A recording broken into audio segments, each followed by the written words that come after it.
Hello friends, good evening. This is Manoj, your German trainer. Welcome you all to Insightful German and Insight into German Grammar. So in my last sessions, I taught you about accusative prepositions and dative prepositions. Through this video, I am going to take you through the third category of preposition, which is my two-way prepositions, or is also called as changing prepositions. We call it German prepositions. So let's move on. This is Insightful German and Insight into German Grammar. Prepositions that take both the accusative and the dative case, that is two-way prepositions. These prepositions take either the accusative or the dative case depending on whether motion towards accusative or place is being indicated. When there is motion, we refer to accusative prepositions. When there is no motion, we refer to dative prepositions. So we have hinter, auf, an, unter, über, zwischen, vor, in, neben. But the problem is how to memorize these prepositions. So we have a beautiful acronym here, which is Hauswein. Hauswein. You don't have to learn the spelling of Hauswein, you just have to learn the sound. Alright. So H refers to hinter, A refers to an, auf, unter, über, zwischen, vor, in, neben.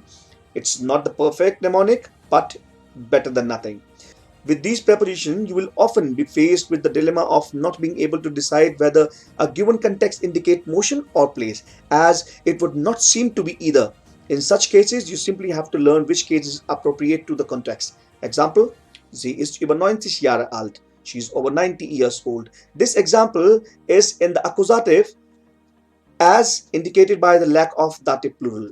The first preposition we have is an. On, at. This preposition is often confused by English speakers with auf. First and foremost, vertical on is rendered by an, but the horizontal is going to be rendered by auf.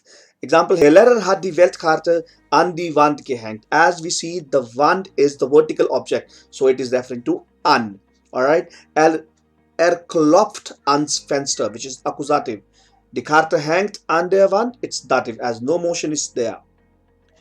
On or at the edge of the things is also referred by an. Example, an der Grenze, an der Küste, am Rand des Waldes. On in expression of time is rendered by an, and it goes with dative. An meinem Geburtstag, am Montag, am nächsten Tag.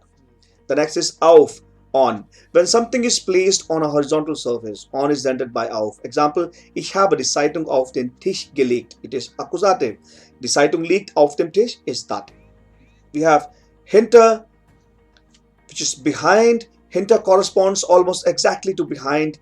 Example, das Auto fährt hinter den Baum. Accusative, das Auto steht hinter dem Baum. Dative. In and into. Sie geht ins Badezimmer. It is accusative. Sie ist im Badezimmer. Dative. In this case, we make a distinction between motion and place in English too, but where German does this with case, we do it with into and in respectively. Okay, so we have neben, next to, beside, alongside. Neben corresponds almost exactly to next to. Setzte sich neben mich. Accusative. Sitzt neben mir. Dative. We have über, over, above, across. The primary meaning of über is over, but more or less the same meaning is expressed in certain contexts in English by above and across. German makes do with the one word here. Example, der Bus ist über die Brücke gefahren. Sie haben einen Spiegel über ihrem Bett. The first one is accusative, second one is dative. Over meaning more than with reference to quantities or numbers is also rendered by über. Example, hat über 20 Euro bei sich. He almost has 20 euros with him. Über also translates wir with reference to places. Example, wir sind über Berlin gefahren. Unter, under. Generally speaking, unter corresponds quite closely to under. Die Katze ist unter das Bett gelaufen. Accusative. Ich habe sie unter meinem Bett gefunden. Dative. Unter also translates beneath, as this is more or less synonymous with under, even if under cannot be used in all contexts in English. Example, unter der, das war bestimmt unter ihrer Würde. Among is also rendered by unter, but it takes with dative. Sie sind hier unter Freunden. You are among friends here. The next is vor, in front of, before. For can refer to the physical position of something, in which case it translates in front of. Example, er hat sein Auto vor die Garage gefahren. He drove his car in front of the garage. It is taking accusative because there is a motion. Okay.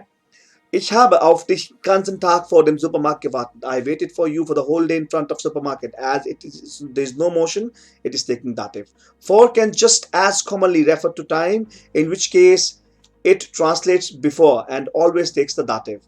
Wir haben vor dem Konzert einen Kaffee bestellt.